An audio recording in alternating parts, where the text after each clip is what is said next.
한 번만 도와주세요. 저희 엄마가 너무 아파요. 그 아이의 애처로운 목소리가 들려오는 순간 이상하게도 제 가슴 한구석이 저릿해져 왔습니다. 저와는 아무런 상관도 없는 세상의 일이라고 모른 척해야 마땅한데 매일 스쳐 지나가는 수많은 사람들 속에서 왜 하필 그 아이였을까요? 그 아이의 슬픔이 마치 오래전 제 죄를 꿰뚫고 들어오는 듯 했습니다. 잊었다고 믿었던 죄책감이 다시 제 심장을 조여오기 시작했습니다. 이바구 시작 전에 구독과 좋아요 눌러주시고 어디서 무엇을 하며 듣고 계시는지 댓글로 꼭 남겨주세요. 사방이 유리로 된 거대한 빌딩, 그 꼭대기층에 자리한 제 집무실은 구름 위에 떠 있는 성과도 같았습니다. 아래 세상의 소음은 단 하나도 올라오지 않는 완벽한 고요의 공간. 그 안에서 저는 대성그룹의 회장 강태준이라는 이름으로 살아갑니다. 아침 7시 정확한 시간에 눈을 뜨고 한치의 오차도 없는 동선으로 하루를 시작합니다. 값비싼 원두로 내린 커피는 언제나처럼 씁쓸했고 수십억을 호가하는 그림들은 그저 색바랜 벽지에 불과했습니다. 모든 것이 완벽하게 갖춰져 있었지만 그 무엇도 제 마음에 닿지는 못했습니다. 마치 잘 짜인 연극 무대 위에서 감정 없는 배우가 정해진 대사만을 의조리는 삶이었죠. 수백만 원짜리 만년필로 결제 서류에 사인을 하는 손끝은 무감각했고 수천억이 오가는 회의는 지루한 숫자의 나열일 뿐이었습니다. 사람들은 제 눈빛에서 카리스마를 읽고 제 목소리에서 무게감을 느낀다고들 했지만 그건 모두 거짓이었습니다. 제 안은 텅 비어버린 지 오래였습니다. 그저 대성그룹의 후계자라는 운명에 떠밀려 회장이라는 가면을 쓰고 하루하루를 버텨낼 뿐이었죠. 그날도 여느 때와 다르지 않은 오후였습니다. 끝없이 이어지는 보고와 지시, 숨막히는 일정들. 잠시 머리를 식히려 통유리창 너머로 시선을 던졌습니다. 눈 아래로 펼쳐진 도시는 거대한 개미굴처럼 분주하게 움직이고 있었습니다. 값비싼 차들과 화려한 옷차림의 사람들. 그 모두가 저와는 다른 세상에 속한 존재들처럼 아득하게 느껴졌습니다. 그런데 바로 그 순간이었습니다. 그 수많은 인파 속에서 유독 한 점이 제 시야에 박혀들었습니다. 회사 앞 광장, 가장 구석진 차가운 대리석 바닥에 웅크리고 앉은 작은 형체, 때 묻은 담요를 두르고 얼굴에 반을 가리는 낡은 안대를 한 어린 소녀였습니다.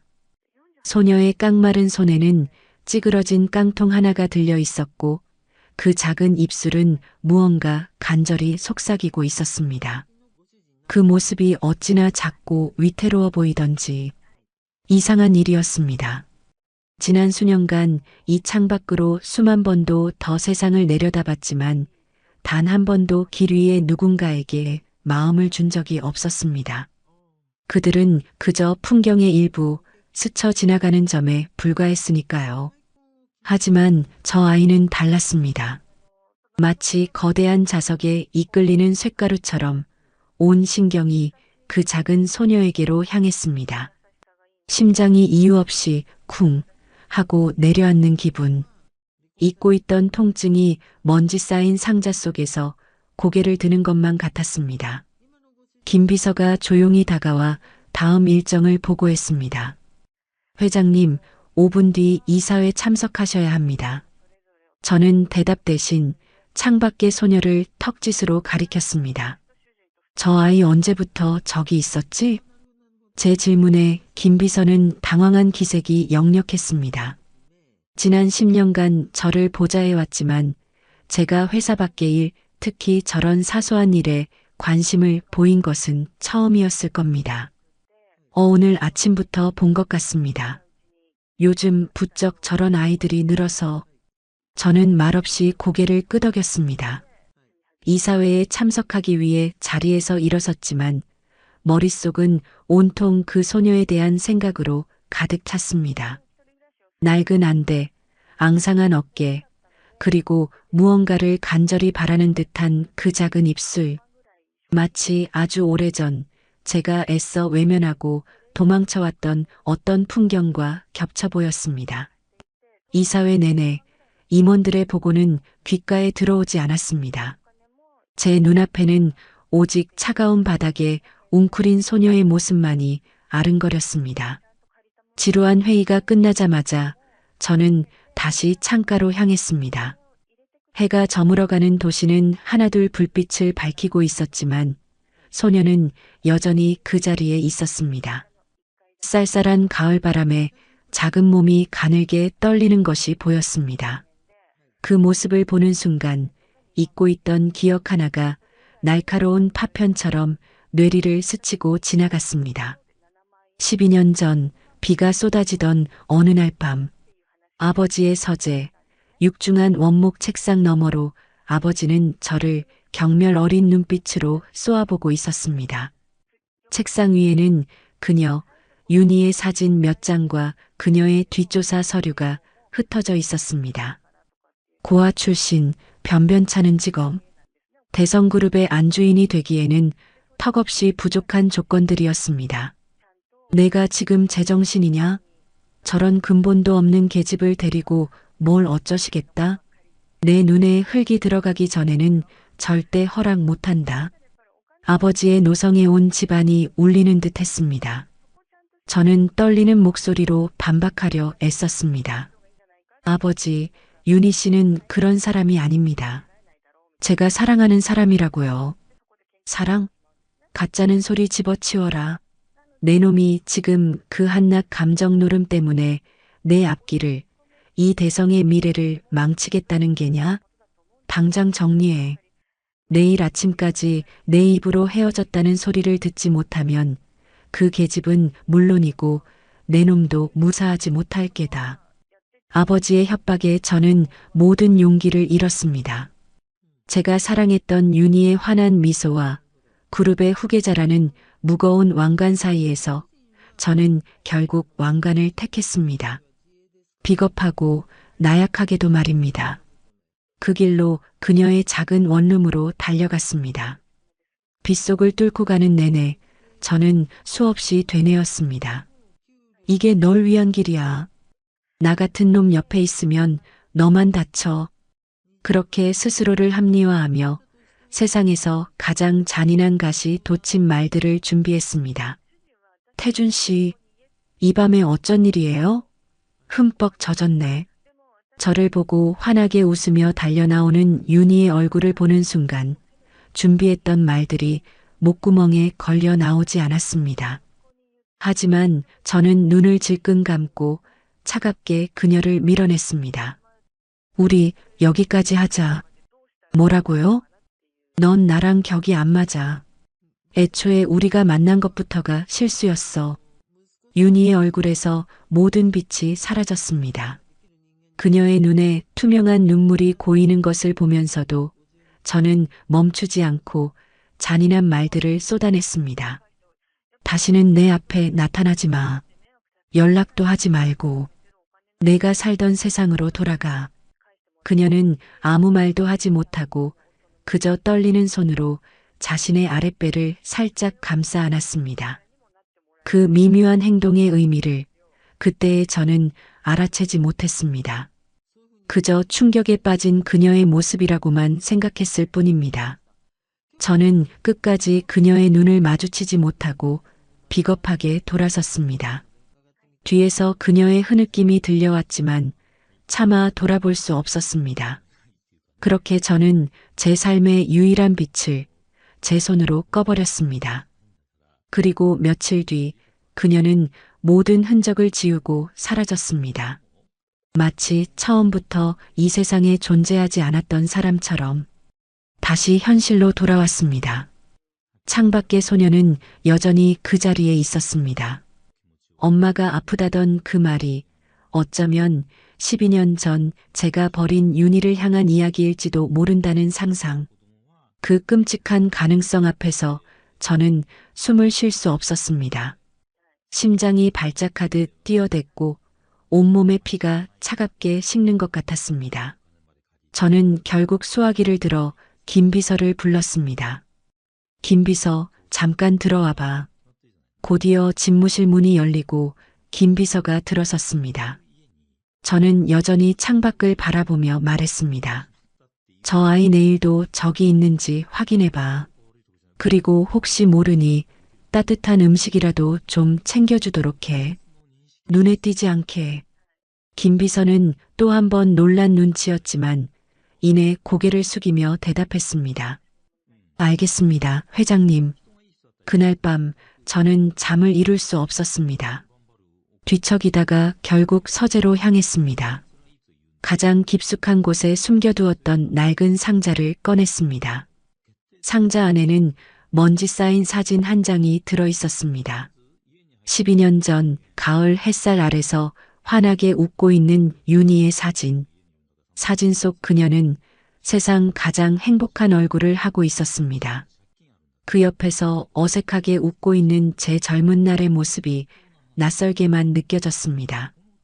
이 사진 한 장이 제가 버리지 못하고 간직한 유일한 과거의 흔적이었습니다. 사진을 가만히 쓰다듬는데 까만 안대를 한 소녀의 얼굴이 그 위로 겹쳐졌습니다. 다음 날 아침 출근하자마자 창가로 향했습니다. 어제와 같은 자리에 소녀가 다시 와 있었습니다. 어제보다 더 지쳐 보이는 모습이었습니다.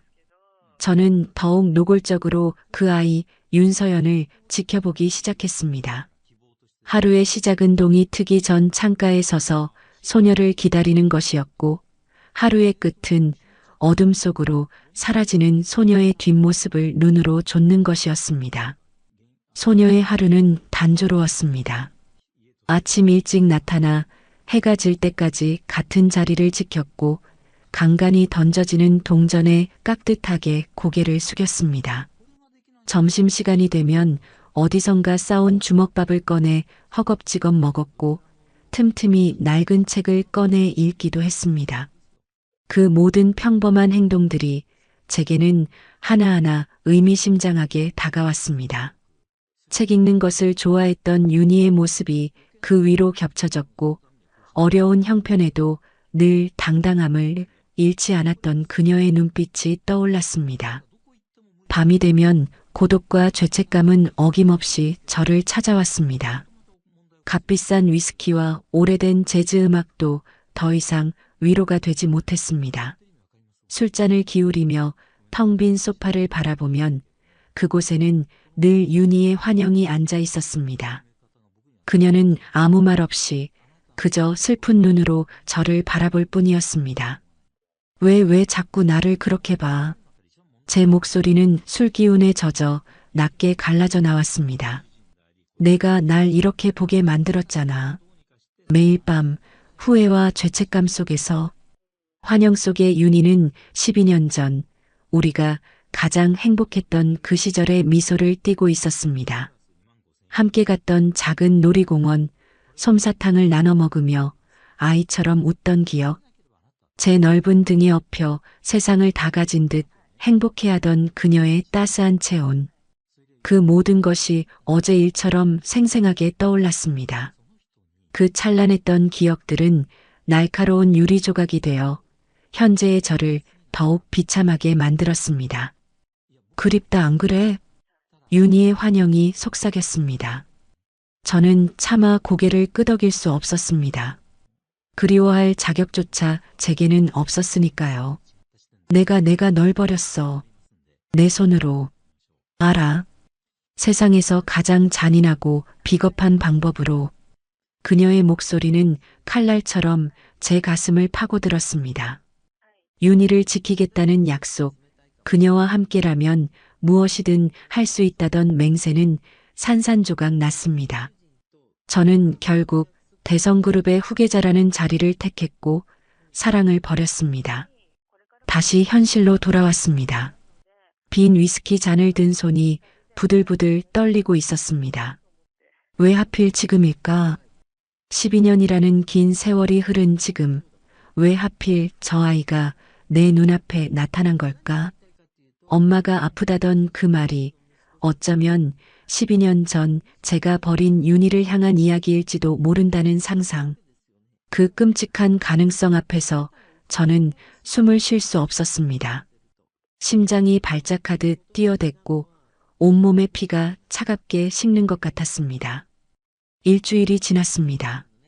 소녀에 대한 저의 집착은 병적으로 변해갔습니다.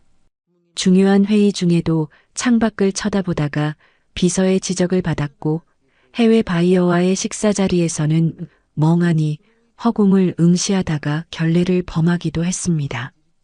밤에는 잠을 이루지 못하고 낮에는 일에 집중하지 못했습니다.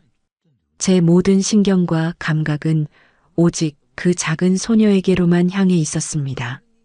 결국 저는 김 비서에게 은밀한 지시를 내렸습니다. 저 아이 뒤를 좀 밟아봐. 어디 사는지, 가족은 누구인지. 최대한 조용하게, 아이가 눈치채지 못하도록. 김 비서는 제 지시에 의아한 표정을 지었지만 이내 굳은 얼굴로 고개를 숙였습니다. 그의 유능함이라면 며칠 안에 모든 것을 알아낼 수 있을 터였습니다. 결과를 기다리는 시간은 지옥과도 같았습니다. 마치 사형 선고를 기다리는 죄수처럼 초조하고 불안했습니다. 며칠이 지났지만 김 비서에게서는 아무런 보고가 없었습니다.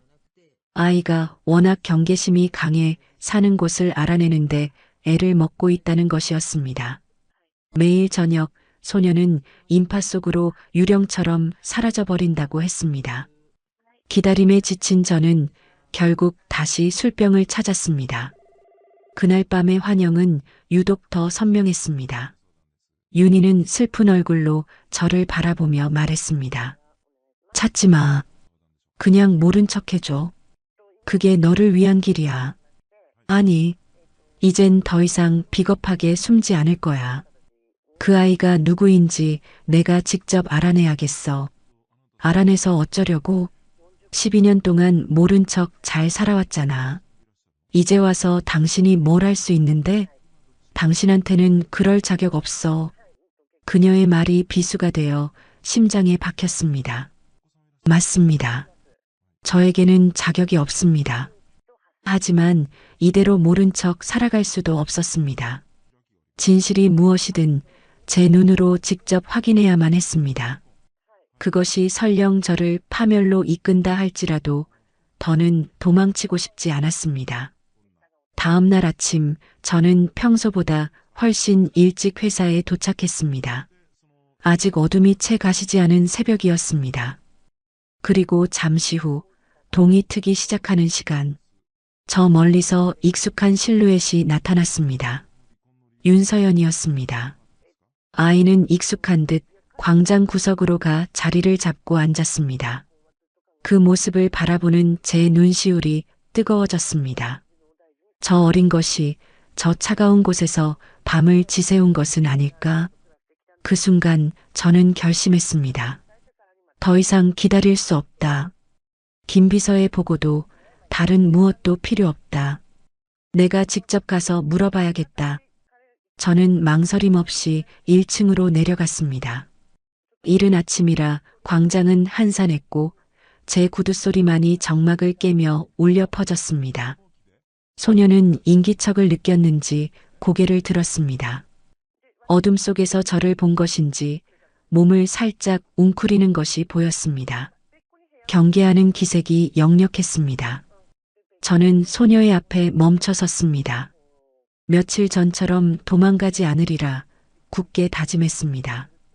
떨리는 목소리를 가다듬고 최대한 부드럽게 말을 건넸습니다. 얘야, 아침은 먹었니? 제 목소리에 소녀는 잠시 망설이는 듯 했습니다. 그러더니 이내 아주 작은 목소리로 대답했습니다. 괜찮아요. 그 한마디에 12년간 굳게 닫혀있던 제 마음의 빗장이 무너져 내리는 소리가 들렸습니다. 이제 모든 것을 되돌릴 수는 없겠지만 최소한 진실과 마주할 용기는 내야 할 때였습니다. 저는 그 자리에 쪼그려 앉아 소녀와 눈높이를 맞췄습니다.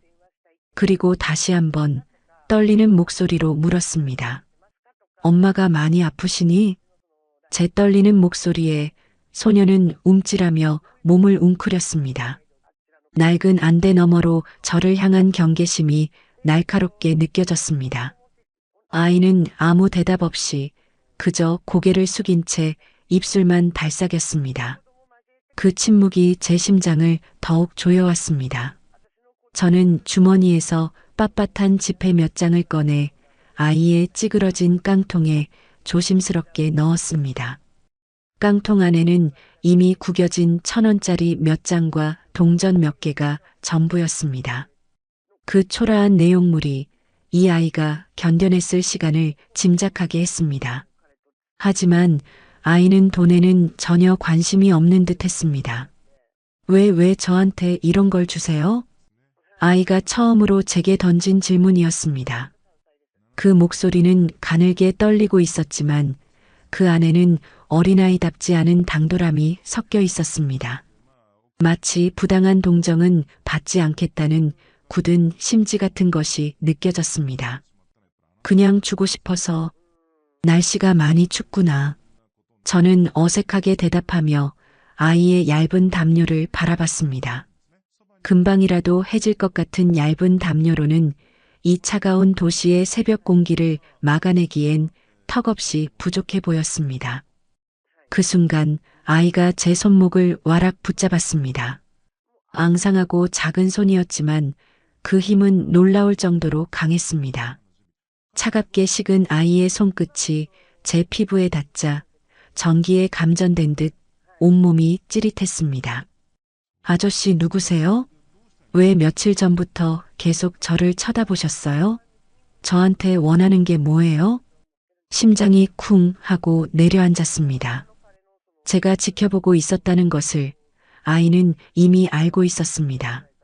안대로 눈을 가리고 있었지만 마치 온몸의 감각으로 저의 시선을 느끼고 있었던 것 같았습니다. 그 날카로운 질문에 저는 숨을 쉴 수가 없었습니다. 아니, 그건 오해야. 나는 그저 우연히 널 보게 된 것뿐이야. 거짓말하지 마세요. 저 다 알아요. 회장님이시죠? 이 건물 제일 높은 곳에 계신 분. 가끔 창가에 서서 여기를 내려다보시잖아요. 소녀의 목소리는 차분했지만 그 안에는 서슬퍼런 기운이 감돌았습니다. 저는 할 말을 잃고 그저 아이를 바라볼 뿐이었습니다. 어떻게 안 거지? 내가 누군지, 어떻게 내가 창가에 서 있는 모습까지 저 작은 아이가 어떻게 다 알고 있는 걸까? 온몸에 소름이 돋는 기분이었습니다. 이 돈 필요 없어요. 동정받으려고 여기 앉아 있는 거 아니니까요. 그저 절박해서 그뿐이에요. 소녀는 제 손에 들린 지폐를 단호하게 밀어냈습니다. 그리고는 제 손을 뿌리치고 자리에서 벌떡 일어났습니다. 도망치려는 아이를 저는 다급하게 붙잡았습니다. 제 비싼 양복이 구겨지는 것도 주변을 지나가는 사람들의 시선도 아랑곳하지 않았습니다. 지금 이 아이를 놓치면 평생 후회하게 될 것만 같았습니다. 잠깐만, 얘기 좀 하자. 제발 내가 오해한 게 있다면 사과할게. 내게 상처 줄 생각은 조금도 없었어. 제 간절한 목소리에 소녀는 잠시 걸음을 멈췄습니다. 그리고는 천천히 저를 향해 돌아섰습니다. 깊은 한숨을 내쉰 아이는 체념한 듯한 목소리로 말했습니다. 얘기해서 뭐해요? 어차피 회장님 같은 분은 저희 같은 사람들의 사정 조금도 이해 못하실 텐데요.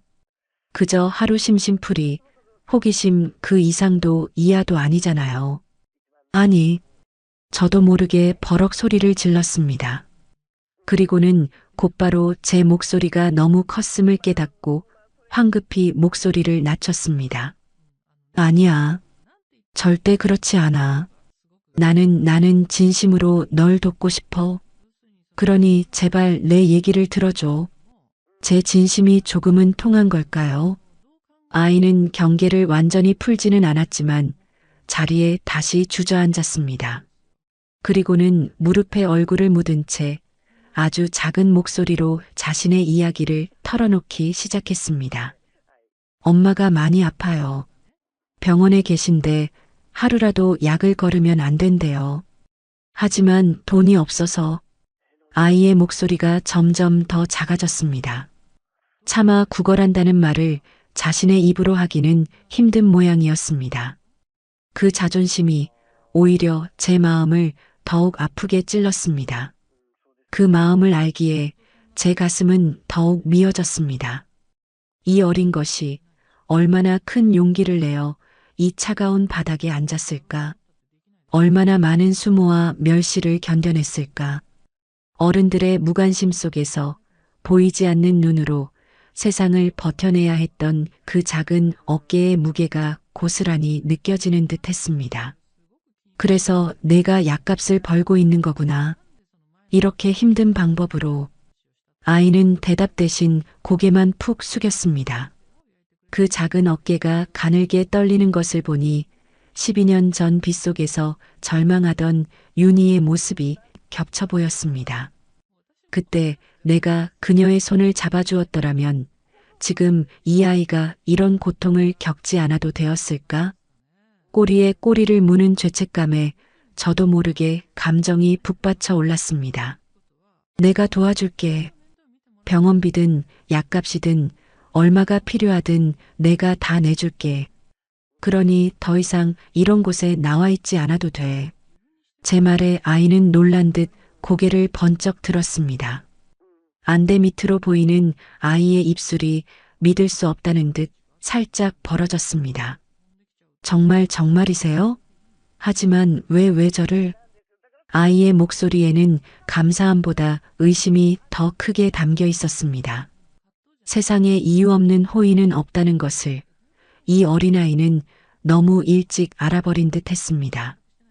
그 사실이 저를 더욱 비참하게 만들었습니다. 저는 그 질문에 선뜻 대답할 수 없었습니다. 나조차도 내 마음을 모르겠는데 이 아이에게 뭐라고 설명할 수 있을까요?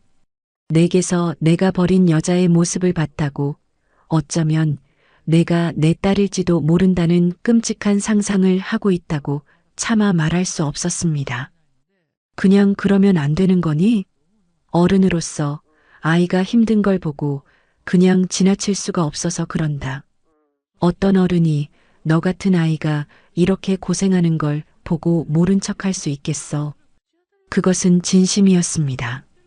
물론 그 이상의 복잡한 감정이 얽혀 있었지만 이 어린 생명이 겪는 고통을 외면할 수 없다는 것 또한 명백한 사실이었습니다.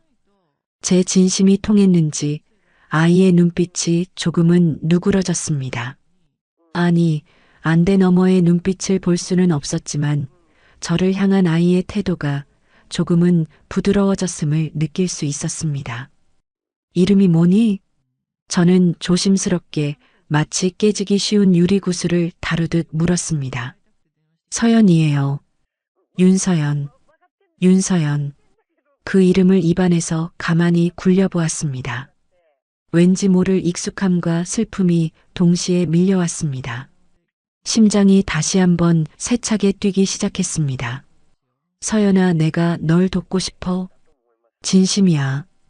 그러니 날 믿어줄 수 있겠니?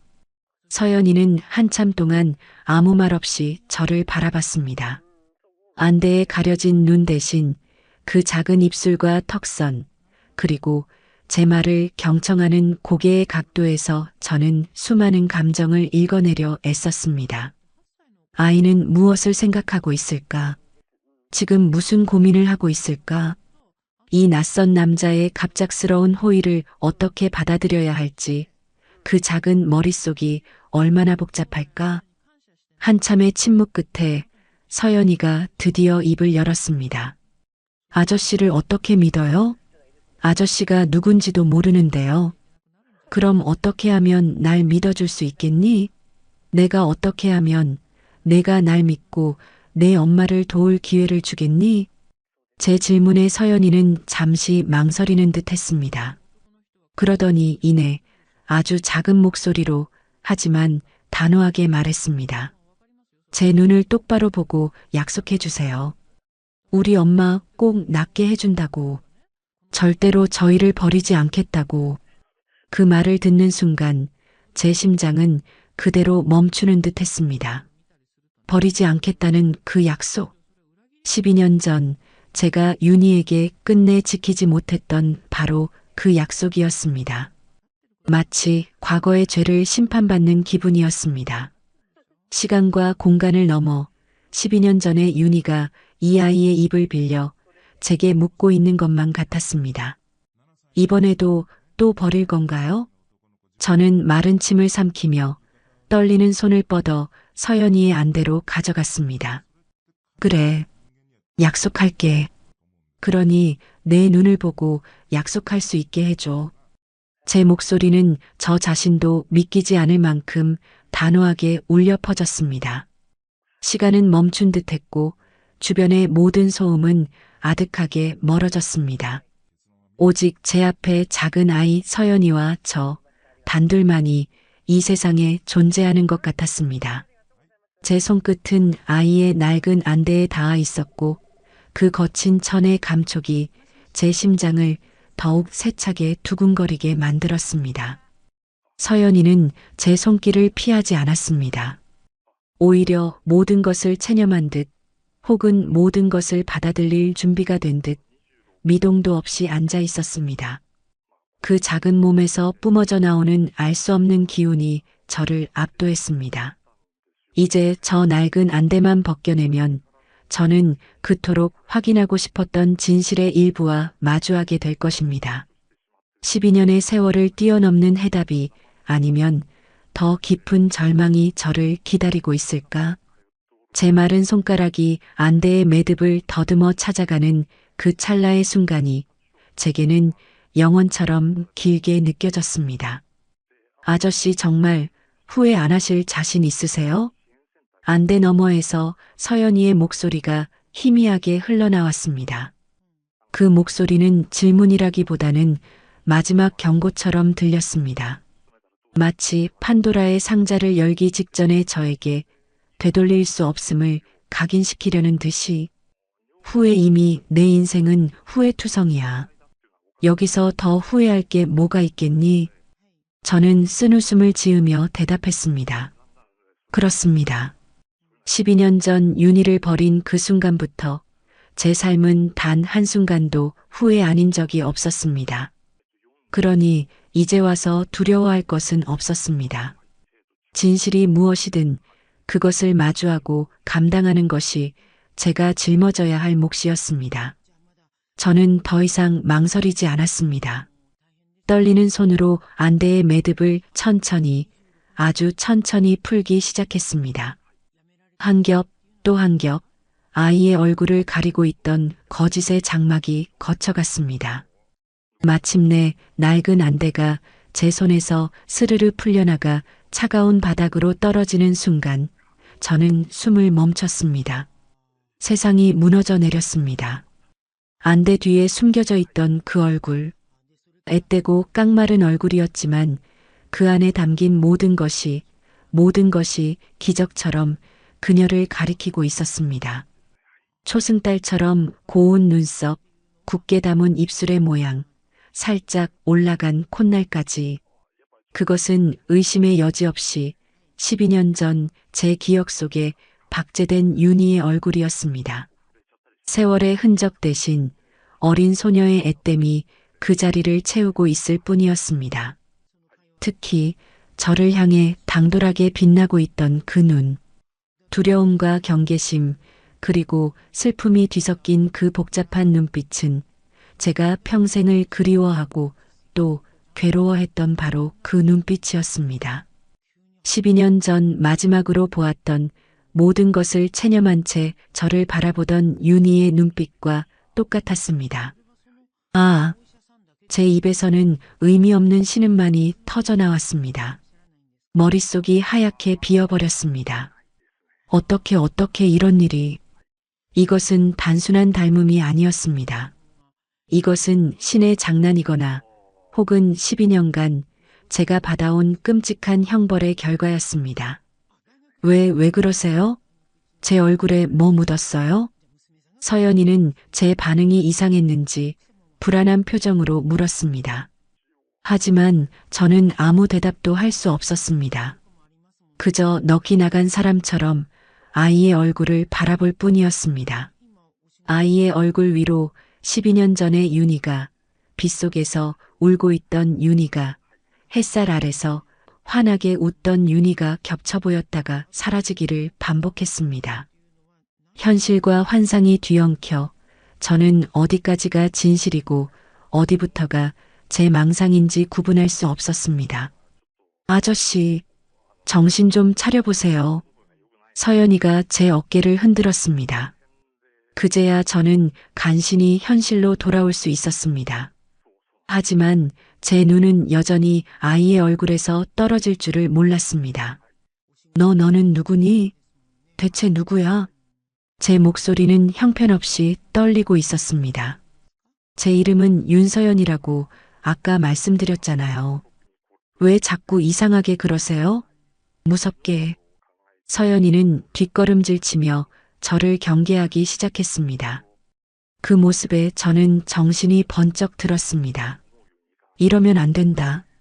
아이를 놀라게 해서는 안 돼. 저는 억지로 이성을 끌어모아 제 감정을 다스리려 애썼습니다. 하지만 한번 터져나온 혼란은 쉬이 가라앉지 않았습니다. 미안하다. 서연아. 내가 잠깐 다른 생각이 들어서 놀라게 해서 미안해. 저는 자리에서 일어나 휘청이는 몸을 바로잡았습니다. 지금 당장이라도 이 아이를 붙잡고 모든 것을 묻고 싶었습니다. 내 엄마가 윤희가 맞느냐고, 혹시 그녀가 12년 전에 하는 끔찍한 상상까지. 하지만 그럴 수는 없었습니다. 제 섣부른 행동이 이 아이에게 더 큰 상처를 줄 수도 있었습니다. 약속은 지킬게. 내 어머니, 내가 책임지고 치료받게 해줄 테니 걱정하지 마라. 저는 간신히 그 말을 내뱉고는 비틀거리며 돌아섰습니다. 더 이상 그 아이의 얼굴을 마주할 자신이 없었습니다. 아이의 얼굴을 볼 때마다 12년 전 저의 비겁함과 마주하는 것 같아 숨을 쉴 수가 없었습니다. 잠깐만요, 회장님. 뒤에서 서연이가 저를 불렀습니다. 저는 걸음을 멈췄지만 차마 돌아보지는 못했습니다. 정말이죠? 약속 지키실 거죠? 아이의 목소리에는 간절함이 묻어 있었습니다. 저는 아무 대답도 하지 못하고 그저 고개만 한번 크게 끄덕였습니다. 그리고는 도망치듯 그 자리를 빠져나왔습니다. 회사 건물로 들어서는 내내, 그리고 전용 엘리베이터를 타고 최고층으로 올라가는 내내 제 머릿속은 온통 서연이의 얼굴로 가득 차 있었습니다. 윤희와 똑 닮은 그 얼굴. 집무실로 돌아온 저는 문을 잠그고 그대로 바닥에 주저앉았습니다. 걷잡을 수 없는 감정의 소용돌이가 저를 집어삼켰습니다. 기쁨인지 슬픔인지 충격인지 아니면 공포인지 모를 감정들이 뒤섞여 눈물처럼 터져 나왔습니다. 제가 살아있다는 증거처럼 뜨거운 눈물이 뺨을 타고 하염없이 흘러내렸습니다.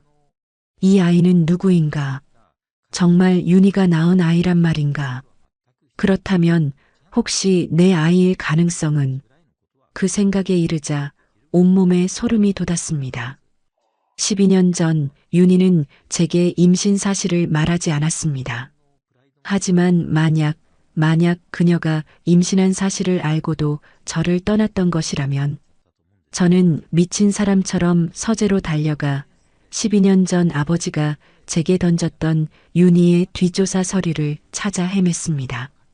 먼지 쌓인 서류 더미 속에서 마침내 그 낡은 서류 봉투를 찾아냈습니다. 떨리는 손으로 봉투를 열었습니다. 그 안에는 그녀의 초라한 이력과 함께 작은 병원의 진료 기록 하나가 끼워져 있었습니다. 산부인과. 그 두 글자가 제 망막을 태울 듯이 아른거렸습니다. 12년 동안 먼지 속에 잠들어 있던 낡은 서류 한 장이 제가 쌓아 올린 모든 것을 송두리째 무너뜨리고 있었습니다. 아버지께서 제게 숨겼던 진실, 윤희가 제 아이를 임신했다는 사실을 알고도 두 사람을 갈라놓았다는 끔찍한 진실. 저는 서류를 든 채 바닥에 무릎을 꿇고 오열했습니다. 분노와 원망, 그리고 제 자신에 대한 혐오감이 뒤섞여 저를 질식시킬 것만 같았습니다. 아버지, 어떻게 저한테 어떻게 이런 짓을? 텅 빈 서재에 제 절규만이 공허하게 울려 퍼졌습니다. 대답 없는 메아리는 비수처럼 돌아와 제 심장을 찔렀습니다. 돌아가신 아버지를 원망해봤자 소용없었습니다. 모든 것은 아버지의 강압에 못 이겨 사랑하는 여자를 비정하게 내쳤던 제 자신의 비겁함에서 비롯된 것이었습니다. 12년의 세월이, 그리고 제가 놓쳐버린 그 시간들이 한꺼번에 저를 덮쳐왔습니다. 서연이, 윤희를 기적처럼 닮았던 그 아이. 그렇다면 그 아이는 정말 내 딸이란 말인가? 그 생각에 이르자 저는 미친 사람처럼 자리에서 벌떡 일어났습니다. 지금 당장이라도 달려가 그 아이를 끌어안고 확인하고 싶었습니다. 하지만 그럴 수 없었습니다. 섣부른 행동은 아이에게 더 큰 상처만 줄 뿐이었습니다. 이성을 찾아야 했습니다. 차갑게, 냉정하게, 그리고 신속하게 움직여야 했습니다. 저는 비틀거리는 걸음으로 욕실로 향했습니다. 차가운 물을 얼굴에 끼얹자 잠시 정신이 드는 듯 했습니다. 거울 속에 비친 제 모습은 낯설기 짝이 없었습니다. 핏발선 눈, 헝클어진 머리, 절망으로 일그러진 얼굴. 대성그룹의 냉철한 회장 강태준의 모습은 어디에도 없었습니다. 그저 모든 것을 잃어버린 한심한 사내만이 서 있을 뿐이었습니다. 저는 수화기를 들어 제 유일한 수족이자 비밀을 공유할 수 있는 단 한 사람, 김비서를 호출했습니다. 그의 목소리는 평소와 같이 차분했지만 제 목소리가 심하게 떨리고 있음을 눈치챘는지 잠시 말이 없었습니다. 회장님, 무슨 일 있으십니까? 지금 당장 내 집무실로 와. 누구에게도 알리지 말고 조용히. 10분도 채 되지 않아 김 비서가 제 앞에 섰습니다. 바닥에 흩어진 서류와 엉망이 된 제 모습을 보고도 그는 동요하지 않고 그저 묵묵히 저를 바라볼 뿐이었습니다. 저는 떨리는 손으로 바닥에 서류 한 장을 집어 그에게 건넸습니다. 산부인과 진료 기록이 적힌 바로 그 서류였습니다. 이게 뭘 의미하는 것 같나? 김 비서는 서류를 받아들고는 빠른 속도로 내용을 훑어 내려갔습니다. 그의 표정에도 처음으로 미세한 균열이 일어났습니다. 회장님, 이건... 그래. 아버지가 나한테 숨긴 거다. 12년 전에. 저는 힘겹게 말을 이었습니다. 그리고 오늘 내가 만났던 그 아이 윤서연. 그 아이의 얼굴이 윤희 씨와 똑같이 생겼어. 김 비서는 더 이상 아무 말도 하지 않았습니다. 하지만 그의 눈빛은 이미 모든 상황을 파악하고 있었습니다. 그는 제게 다가와 제 어깨를 가만히 부축해 소파에 앉혔습니다. 회장님, 일단 진정하십시오. 지금부터 제가 모든 것을 알아보겠습니다. 알아봐줘. 그 아이와 그 아이의 어머니에 대한 모든 것을. 어디서 어떻게 살아왔는지, 지금 어디에 있는지. 대한민국을 전부 뒤져서라도 반드시 찾아내. 제 목소리에는 간절함과 명령이 뒤섞여 있었습니다. 알겠습니다. 회장님, 즉시 착수하겠습니다. 김 비서는 짧게 대답하고는 흩어진 서류들을 조심스럽게 챙겨 집무실을 나섰습니다. 혼자 남겨진 저는 다시 한번 밀려오는 거대한 절망감에 몸을 가눌 수 없었습니다. 제가 버린 시간, 제가 외면했던 진실의 무게가 저를 짓눌렀습니다. 그날 이후 저는 유령처럼 도시를 떠돌기 시작했습니다.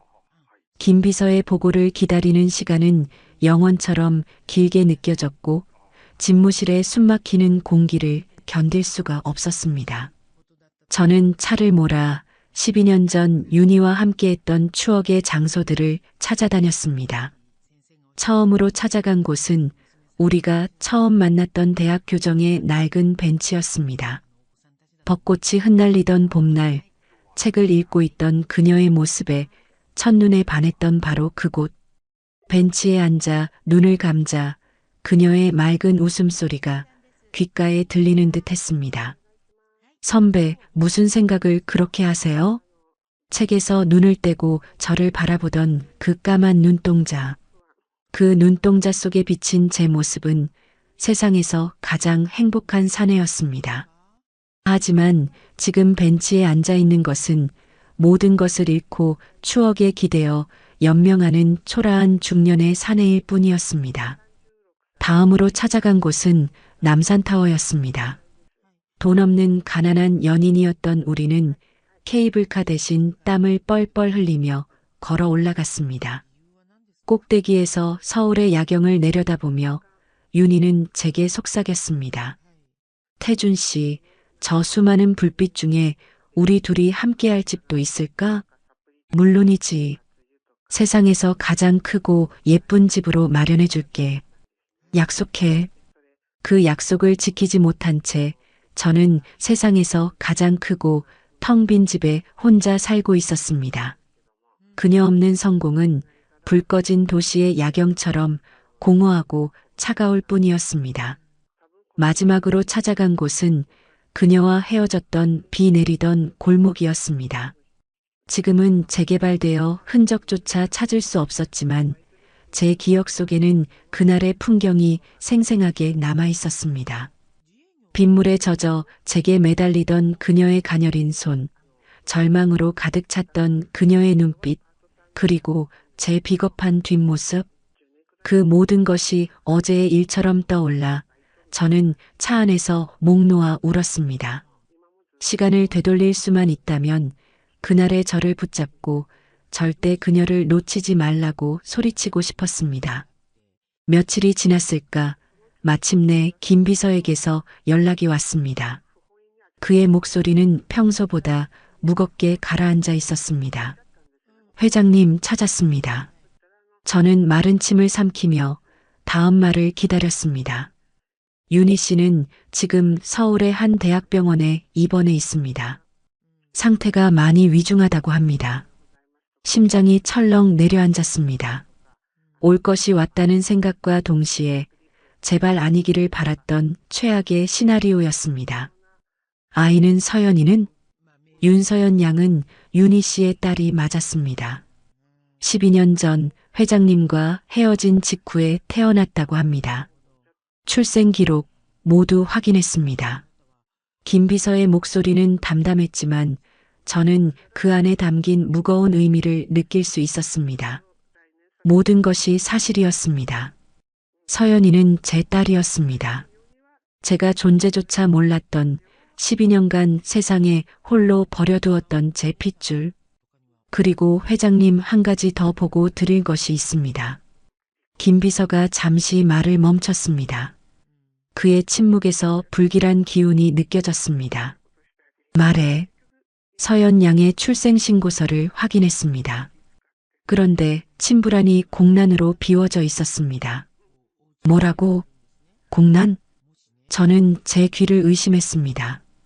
다른 사람의 이름이 적혀 있는 것보다 어쩌면 더 가슴 아픈 진실이었습니다. 네, 그렇습니다. 법적으로 부가 없는 상태입니다. 윤희 씨가 아이의 아버지 자리를 비워둔 것입니다. 침불안이 공란으로 비워져 있다는 충격적인 사실을 알게 된 후 저는 며칠 동안 집무실에서 나오지 못했습니다. 김 비서가 가져다 주는 식사도 거의 손대지 않은 채 오직 창밖만 바라보며 앉아 있었습니다. 하지만 제 눈에는 아무것도 보이지 않았습니다. 오직 머릿속을 맴도는 한 가지 질문뿐이었습니다.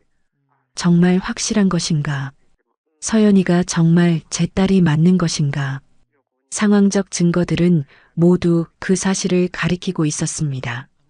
윤희와 닮은 얼굴, 12년 전의 시간, 그리고 공란으로 남겨진 침불안까지. 하지만 저에게는 과학적인 확증이 필요했습니다. 더 이상 추측과 상상에만 의지할 수는 없었습니다. 이것이 사실이라면 제 남은 인생 전부를 걸고라도 속죄해야 할 죄이기 때문입니다. 김비서, 사흘 만에 처음으로 내린 지시였습니다. 김비서는 마치 기다리고 있었다는 듯이 즉시 집무실로 들어왔습니다. 회장님 말씀하십시오. DNA 검사를 해. 나와 서연이에. 김비서는 잠시 망설이는 듯 했습니다. 하지만 회장님, 아이 모친의 동의 없이는 그냥 해. 대한민국 최고의 유전자 검사 기관에 의뢰해서 절대적으로 정확한 결과를 얻어내야 해. 제 목소리는 차갑게 가라앉아 있었지만 그 안에는 간절함이 숨어 있었습니다. 김비서는 제 심정을 이해한다는 듯 고개를 끄덕였습니다. 알겠습니다. 최대한 신속하고 정확하게 처리하겠습니다. 그로부터 일주일이 지났습니다. 제 인생에서 가장 긴 일주일이었습니다. 매일 밤 잠들지 못하고 천장만 바라보며 온갖 시나리오를 상상했습니다. 만약 서연이가 정말 제 딸이라면 저는 어떻게 해야 할까? 12년간 외면했던 책임을 어떻게 져야 할까? 반대로 만약 제 착각이었다면 이 모든 죄책감과 그리움은 무엇인가? 그 일주일 동안 저는 유령처럼 회사를 떠돌았습니다. 중요한 회의에 참석해도 집중할 수 없었고 임직원들의 보고를 들어도 머릿속에 남는 것이 없었습니다. 모든 것이 의미 없게 느껴졌습니다. 수십억, 수백억을 오가는 계약도, 회사의 미래를 결정짓는 사업 계획도 서연이라는 한 아이의 존재 앞에서는 하찮은 것들이 되어버렸습니다. 김비서는 매일 제게 중간 보고를 했습니다. 서연이는 여전히 엄마의 병실을 지키며 학교에도 가지 않고 있다고 했습니다. 제가 익명으로 지원하고 있는 치료비 덕분에 윤희의 상태는 조금씩 호전되고 있지만 여전히 의식을 찾지 못하고 있다는 소식도 들려왔습니다. 그 모든 보고를 들을 때마다 제 가슴은 찢어지는 듯 했습니다. 마침내 그날이 왔습니다. 금요일 오후 김 비서가 두꺼운 봉투를 들고 제 집무실로 들어왔습니다. 그의 표정은 평소와 다름없이 침착했지만 저는 그 침착함 뒤에 숨겨진 긴장을 느낄 수 있었습니다. 회장님, 결과가 나왔습니다. 저는 떨리는 손을 뻗어 봉투를 받아들었습니다. 봉투의 무게가 제 인생의 무게만큼이나 무겁게 느껴졌습니다. 한참 동안 봉투를 뜯지 못하고 그저 바라만 보고 있었습니다. 회장님? 김 비서가 조심스럽게 불렀습니다. 저는 깊게 숨을 들이쉬고 봉투를 열었습니다. 두꺼운 서류 뭉치가 나왔고 그 첫 장에는 대한민국 최고 권위의 유전자 검사기관 도장이 선명하게 찍혀 있었습니다. 제 눈은 자동으로 결과 부분을 찾아갔습니다. 복권 확률 99%. 그 숫자를 보는 순간 제 세상은 완전히 정지했습니다. 99%. 과학적으로 거의 100%에 가까운 확률. 더 이상의 의심이나 추측이 필요 없는 절대적인 확증이었습니다. 윤서연은 제 딸이었습니다. 12년 동안 제가 존재조차 몰랐던 그리고 버려두었던 제 친딸이었습니다. 서류가 제 손에서 떨어져 바닥에 흩어졌습니다. 저는 그 자리에 무릎을 꿇고 앉았습니다. 더 이상 서 있을 힘이 없었습니다. 12년간 억눌러왔던 모든 감정이 한꺼번에 폭발했습니다. 죄책감, 후회, 슬픔, 그리고 뒤늦은 부성애까지. 제 입에서는 동물 같은 신음이 터져나왔습니다. 으아악. 저는 머리를 바닥에 박고 울부짖었습니다. 대성그룹 회장실에서 그 위험 있는 공간에서 저는 한 마리의 상처 입은 짐승처럼 울고 또 울었습니다. 김비서는 아무 말 없이 제 곁을 지키고 있었습니다. 내 딸이야, 정말 내 딸이었어. 제 목소리는 흐느낌에 젖어 제대로 나오지 않았습니다.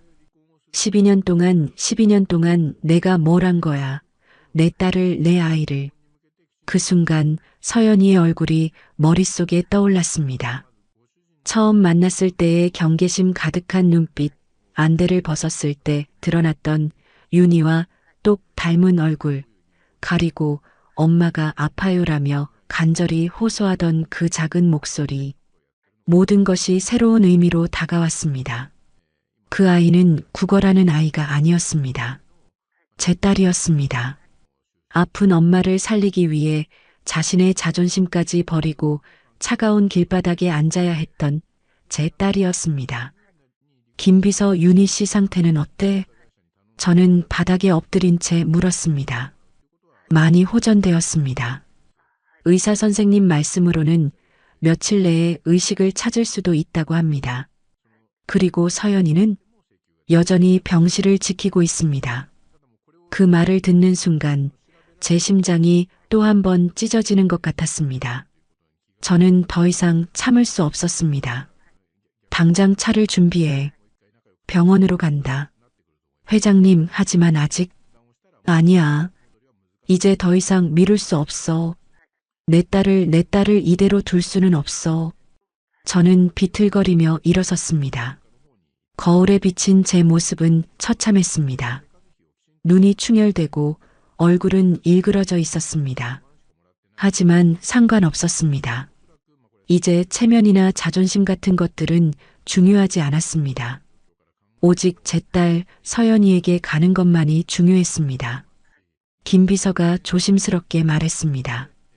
회장님, 제 생각에는 차라리 서연 양을 이곳으로. 아니다. 내가 가야 해. 내가 직접 가서 그 아이 앞에 무릎 꿇고 용서를 빌어야 해. 제 결심은 확고했습니다.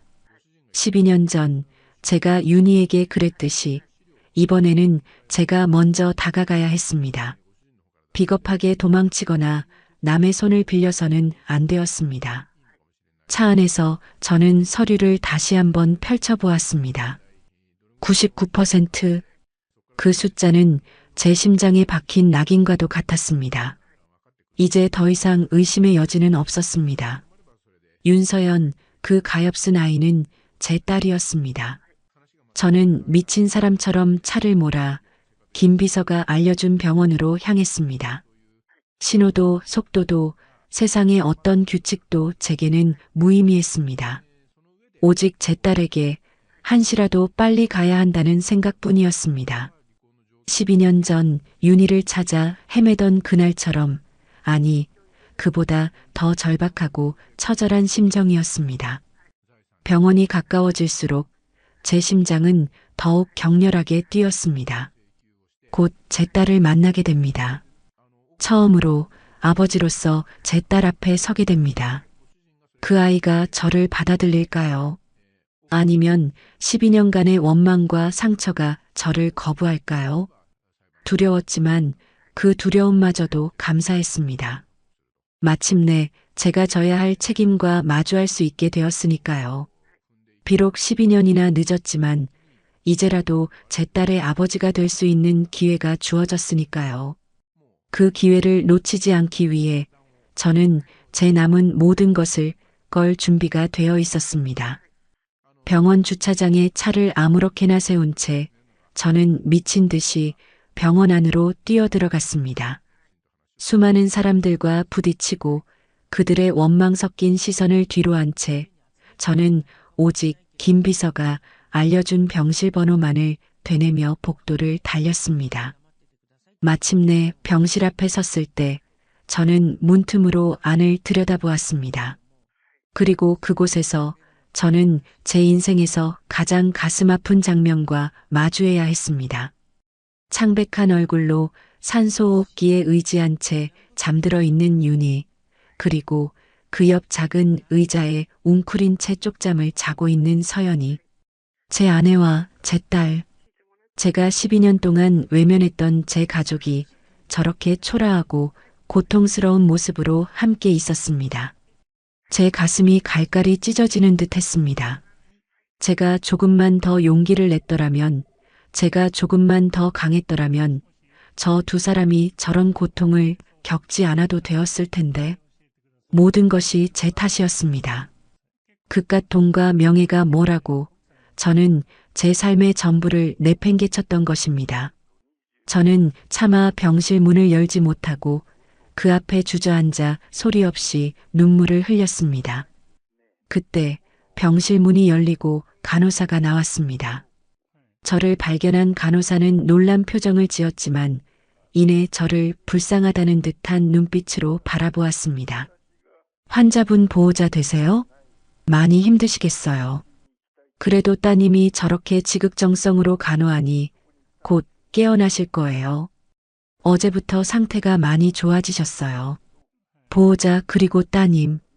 그 두 단어가 제 심장을 후벼 팠습니다. 저는 저들의 보호자가 될 자격이 없는 사람이었습니다. 저는 저들의 삶을 망가뜨린 가해자일 뿐이었습니다. 간호사의 위로가 오히려 더 큰 비수가 되어 제 가슴에 박혔습니다.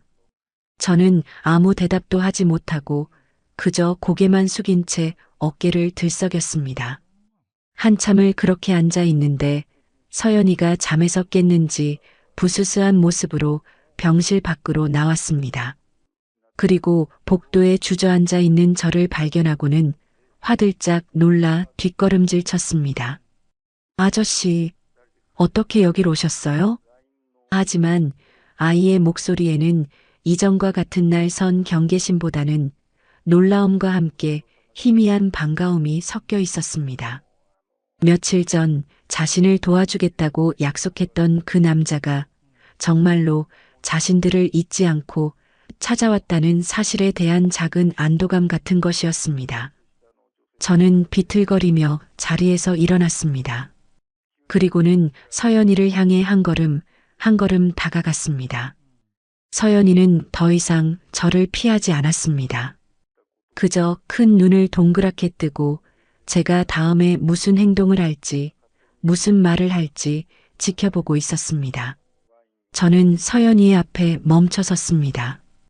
그리고는 아무 말 없이 아이의 앞에 무릎을 꿇었습니다. 병원을 오가는 수많은 사람들의 시선이 느껴졌지만 아무래도 상관없었습니다.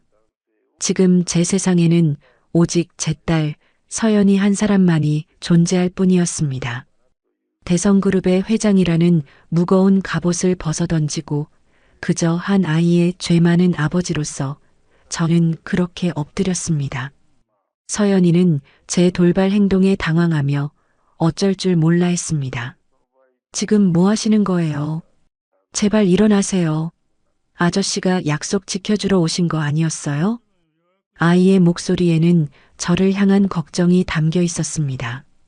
저는 고개를 숙인 채 12년 동안 묵혀왔던 말을, 평생을 후회하며 되뇌었던 그 말을 마침내 입 밖으로 꺼냈습니다. 딸아, 아빠가 너무 늦었구나.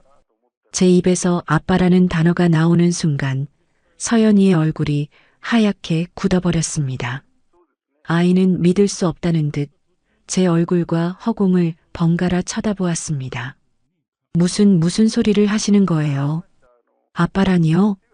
아이의 혼란스러운 물음에 저는 품속에서 제가 그토록 확인하고 싶어 했던 DNA 검사 결과서를 꺼내 아이에게 내밀었습니다. 내가 바로 내 엄마를 버리고 너를 12년 동안이나 혼자 내버려둔 세상에서 가장 비겁하고 못난 내 아빠다. 서연이는 떨리는 손으로 그 서류를 받아들었습니다. 친부 확률 99%. 그 숫자를 본 아이의 눈동자가 세차게 흔들리기 시작했습니다. 아이는 서류와 제 얼굴을 몇 번이고 번갈아 보았습니다.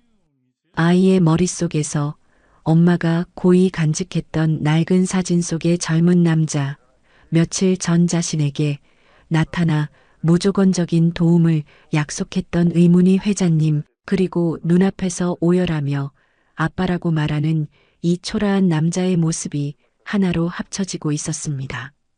아이의 작은 세상이 무너져 내리는 소리가 들리는 듯 했습니다. 아이는 비명을 지르거나 저를 밀쳐내지 않았습니다. 대신 그렁그렁 맺혀있던 눈물이 뺨을 타고 툭 하고 떨어졌습니다. 그것은 원망의 눈물이라기보다는 12년간의 모든 서름과 엄마의 고통, 그리고 비로소 마주하게 된 진실의 무게가 한꺼번에 터져나온 눈물이었습니다. 정말 우리 아빠라고요?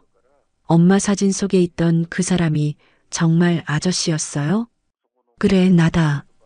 내가 바로 그놈이야. 내 엄마의 인생을 망치고 내게서 아빠를 빼앗아간 죽일 놈이다. 저는 차마 고개를 들지 못하고 아이의 발치에 엎드려 울부짖었습니다. 왜 이제야 나타났어요? 엄마가 저렇게 아플 때까지, 우리가 이렇게 힘들게 살 때까지 왜 한 번도 찾아오지 않았어요? 서연이의 목소리는 원망으로 가득 차 있었지만 그 끝은 가늘게 떨리고 있었습니다. 아이는 저를 밀쳐내는 대신 제 앞에 가만히 서서 함께 눈물을 흘리고 있었습니다. 미안하다, 정말 미안하다, 서연아. 아빠가 다 잘못했다. 용서해달라는 말도 할 자격이 없는 거 알아.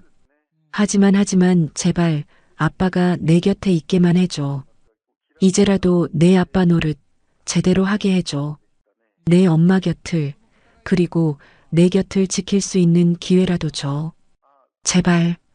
차가운 병원 복도 바닥에 아버지와 딸의 눈물이 뒤섞여 흘렀습니다. 12년이라는 긴 세월의 벽이 뜨거운 눈물 속에서 조금씩 허물어지고 있었습니다. 한참을 그렇게 울던 서연이가 떨리는 손을 뻗어 제 어깨 위에 가만히 올려놓았습니다. 작고 여린 손이었지만 그 손길에는 12년의 세월을 뛰어넘는 위로와 이해가 담겨 있었습니다. 일어나세요. 바닥이 차가워요. 한참 만에 서연이가 잠긴 목소리로 말했습니다. 아이는 제 손을 잡아 일으켜 주었고 그 작은 손의 온기가 제 얼어붙었던 심장을 녹이는 듯 했습니다. 저는 아이의 손에 이끌려 자리에서 일어났습니다. 엄마가 깨어나시면 뭐라고 말씀드려야 할까요? 서연이는 불안한 눈으로 저를 바라보았습니다. 아이의 눈에는 여전히 혼란이 가득했지만 이제는 저를 향한 원망 대신 앞으로 닥쳐올 상황에 대한 걱정이 더 커 보였습니다. 그 작은 머릿속이 얼마나 복잡할지 생각하니 가슴이 또 한 번 아려왔습니다. 모든 사실을 말씀드려야지. 그리고 용서를 구해야지. 평생을, 아니, 다음 생에까지라도 빌어야지. 저는 서연이의 눈을 바라보며 굳은 결심을 전했습니다. 더 이상 도망치거나 숨지 않을 것이라고. 서연이와 함께라면 그 어떤 시련도 감당할 수 있을 것 같았습니다. 저와 서연이가 함께 병실로 돌아왔을 때 기적 같은 일이 벌어지고 있었습니다. 그토록 잠들어 있던 윤희가 가늘게 눈을 뜨고 있었던 것입니다. 그녀의 희미한 시선이 병실 문 앞에 서 있는 저와 서연이를 향했습니다. 서연아. 산소호흡기 너머로 그녀의 마른 입술이 움직였습니다. 엄마, 정신이 들어? 엄마. 서연이는 울면서 엄마의 침대로 달려가 그녀의 손을 꼭 잡았습니다. 윤희의 시선은 서연이의 뒤에 서 있는 저에게로 향했습니다.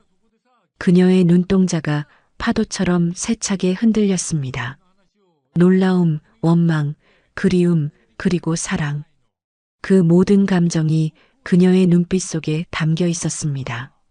12년의 세월이 흘렀지만 그녀의 눈빛은 여전히 제가 기억하는 그대로였습니다.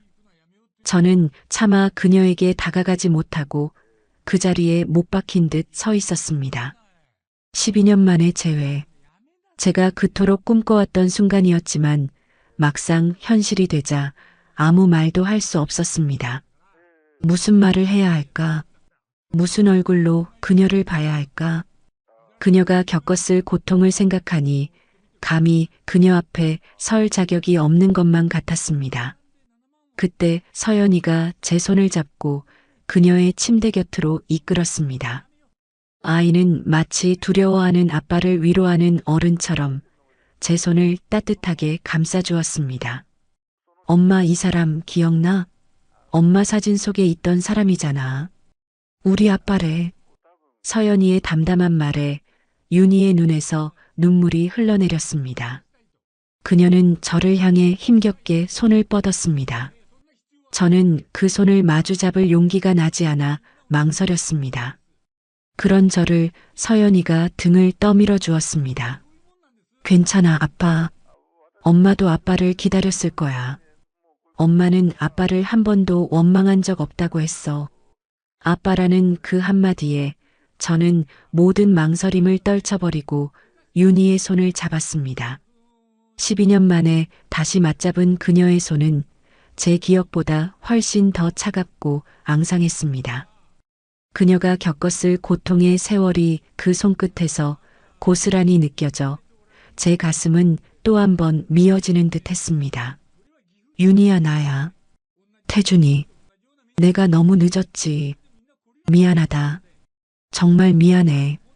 저는 그녀의 손을 잡고 그 앞에 무릎을 꿇었습니다. 제 눈에서는 또다시 참회의 눈물이 쏟아져 내렸습니다. 12년 전 그녀를 버렸던 그 순간부터 단 하루도 편히 잠들지 못했던 제 죄를 이제야 고백할 수 있었습니다. 윤희는 아무 말 없이 그저 눈물만 흘리고 있었습니다.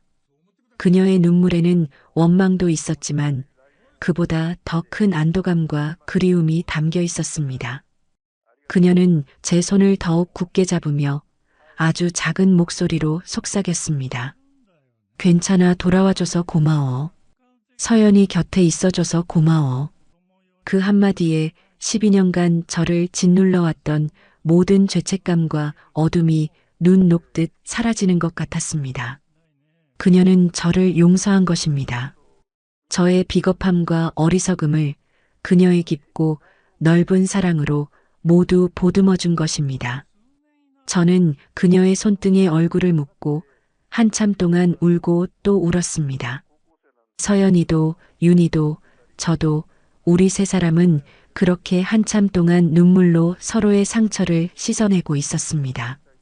12년의 세월을 뛰어넘어 마침내 다시 하나가 된 우리는 세상에서 가장 슬프지만 가장 아름다운 가족의 모습이었습니다. 그 후 윤희는 제가 마련한 최고급 병실에서 대한민국 최고의 의료진에게 치료를 받으며 빠르게 건강을 회복했습니다. 서연이는 더 이상 차가운 길바닥이 아닌 따뜻한 학교의 교실에서 친구들과 함께 웃고 떠들며 평범한 소녀의 일상을 되찾았습니다. 아이는 가끔 제게 퉁명스럽게 굴기도 했지만 그 모습마저도 제게는 사랑스러웠습니다. 12년 만에 처음 느껴보는 아버지로서의 서툰 행복이었습니다. 저는 서연이가 좋아하는 작가의 책을 전부 사주었고 아이가 좋아하는 음식을 만들기 위해 난생 처음으로 요리학원에 등록하기도 했습니다. 서툰 솜씨로 만든 제 음식을 서연이가 투덜거리면서도 맛있게 먹어줄 때 저는 세상의 모든 것을 다 가진 듯한 기분을 느꼈습니다. 그리고 저는 더 이상 텅 빈 집무실에서 고독을 곱씹는 회장이 아니었습니다. 중요한 회의를 마치고 나면 누구보다 먼저 병원으로 달려가 윤희의 곁을 지켰고 주말에는 서연이와 함께 못다한 부녀의 시간을 보내기 위해 노력했습니다. 함께 서점에 가서 책을 고르고 놀이공원에 가서 솜사탕을 사 먹고 한강 둔치에서 자전거를 타는 그 모든 평범한 일상들이 제게는 기적과도 같이 느껴졌습니다. 대성그룹의 회장이라는 자리보다 한 가정의 평범한 가장이라는 역할이 저를 훨씬 더 행복하게 만들었습니다. 물론 12년의 상처가 하루아침에 아물지는 않았습니다. 서연이는 여전히 가끔 저를 어색해하며 아저씨라고 불렀고 윤희는 밤마다 악몽을 꾸기도 했습니다.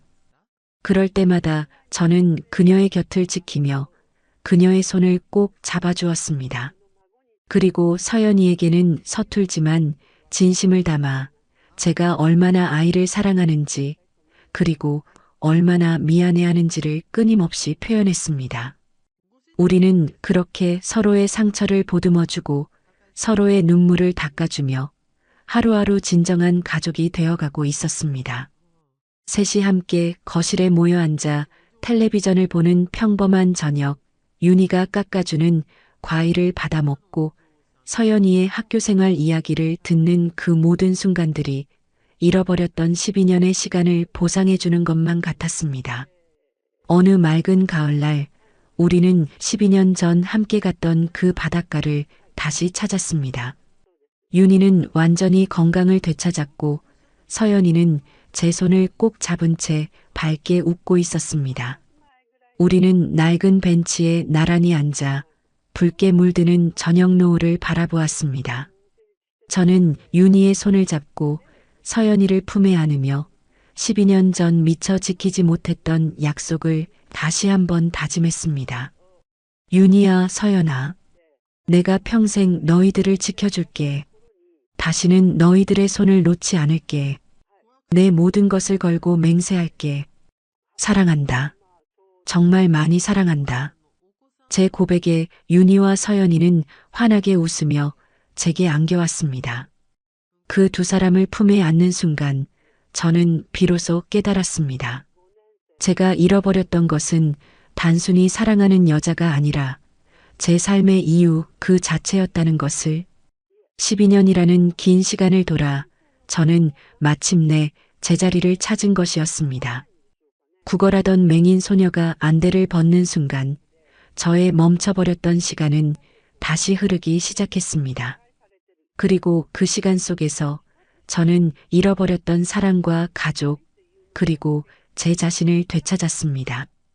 비록 많은 것을 잃고 오랜 시간을 돌아왔지만 우리 세 사람의 이야기는 이제부터가 진짜 시작이었습니다. 세상에서 가장 눈부신 햇살 아래 우리는 서로를 마주보며 환하게 웃고 있었습니다. 그것은 완벽한 해피엔딩이었습니다.